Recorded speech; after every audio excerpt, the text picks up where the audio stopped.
जय माता दी। नमस्कार दोस्तों, आप सभी का आपके अपने यूट्यूब चैनल आसान राह में हार्दिक स्वागत है। मैं हूं अपर्णा। आप सभी को छठ महापर्व की हार्दिक शुभकामनाएं। छठी मैया भगवान सूर्यदेव जी आप सभी पर अपनी कृपा दृष्टि हमेशा बनाए रखें। दोस्तों, छठ पूजा बिहार, झारखंड और यूपी में बड़ी धूमधाम से मनाई जाती है। इस साल यह पर्व 9 नवंबर से 11 नवंबर तक मनाया जाएगा। हिंदू छठ पूजा हिंदुओं का महान पर्व होता है। इस दिन छठी मैया और सूर्य भगवान की पूजा अर्चना की जाती है। छठ पूजा संतान प्राप्ति, संतान की सुरक्षा और सुखमय जीवन के लिए भक्त पूरी श्रद्धा के साथ करते हैं। दोस्तों, आज हम सुनेंगे छठ मैया की कथा। हिंदू धर्म की मान्यता के अनुसार छठ पूजा को करने से छठी मैया हर मनोकामना को शीघ्र पूर्ण कर देती हैं। शास्त्रों के अनुसार छठ पूजा करने के साथ साथ उनकी महिमा और कथा को भी जानना बेहद ज़रूरी होता है। यदि आप छठ व्रत करने वाले हैं या करते हैं तो ये कथा अवश्य सुनिए। और आज जानेंगे कि छठी मैया कौन है, क्यों की जाती है उनकी पूजा और उनकी पूजा करने से भक्तों को क्या प्राप्त होता है। ये सारी जानकारी इस कथा के माध्यम से आप जान सकते हैं। तो आइए आपको सुनाते हैं छठ व्रत की कथा। कथा सुनने से पहले कमेंट बॉक्स में जय छठी मैया, जय सूर्यदेव जी अवश्य लिख दीजिए। छठी मैया और भगवान सूर्यदेव जी आपकी सभी मनोकामनाएं पूर्ण करेंगे। तो सबसे पहले हम जानते हैं कि छठी मैया कौन है। शास्त्रों के अनुसार छठ देवी भगवान ब्रह्मा जी की मानस पुत्री और सूर्यदेव जी की बहन है।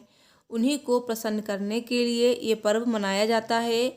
ब्रह्मवैवर्त पुराण में इस बात का उल्लेख मिलता है कि ब्रह्मा जी ने सृष्टि रचने के लिए स्वयं को 2 भागों में बांट दिया, जिसमें दाहिने भाग में पुरुष और बाएं भाग में प्रकृति का रूप सामने आया। सृष्टि की अधिष्ठात्री प्रकृति देवी ने अपने आप को 6 भागों में विभाजित किया। इनके छठे अंश को सर्वश्रेष्ठ मात्र देवी या देवसेना के रूप में जाना जाता है। प्रकृति का छठा अंश होने के कारण इनका एक नाम षष्ठी है, जिसे छठी मैया के नाम से जाना जाता है। शिशु के जन्म के छठे दिन भी इन्हीं की पूजा की जाती है। इनकी उपासना करने से बच्चे को स्वास्थ्य, सफलता और दीर्घायु का आशीर्वाद मिलता है।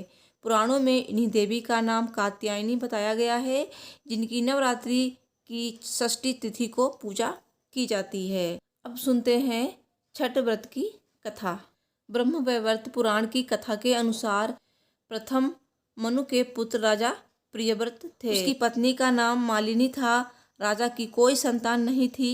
इस बात से राजा और उसकी पत्नी बहुत दुखी रहा करते थे। उन्होंने एक दिन संतान प्राप्ति की इच्छा से महर्षि कश्यप द्वारा पुत्रेष्टि यज्ञ करवाया। इस यज्ञ के बाद रानी गर्भवती हो गई और 9 महीने के बाद रानी ने एक मरे हुए पुत्र को जन्म दिया। इस बात को सुनकर राजा बहुत दुखी हुआ और संतान के दुख में वो राजा आत्महत्या करने वाला ही था। राजा ने जैसे ही आत्महत्या करने की कोशिश की, उसके सामने एक दिव्य सुंदरी देवी प्रकट हो गई। देवी ने राजा को कहा कि मैं षष्ठी देवी हूँ। मैं लोगों को पुत्र का सौभाग्य प्रदान करती हूँ। जो भक्त सच्चे भाव से मेरी पूजा करते हैं, उनकी सभी मनोरथ में अवश्य पूर्ण कर देती हूँ। यदि तुम भी मेरी पूजा आराधना सच्चे मन से करोगे तो मैं तुम्हारी सभी मनोकामना शीघ्र पूर्ण कर दूंगी। यह सुनकर राजा ने माता को हाथ जोड़कर नमस्कार करते हुए उनकी बात को मान लिया।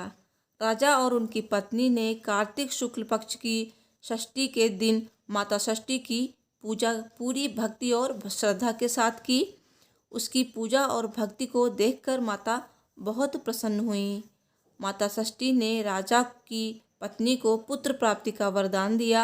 इसके बाद ही राजा के घर में एक सुंदर बालक ने जन्म लिया।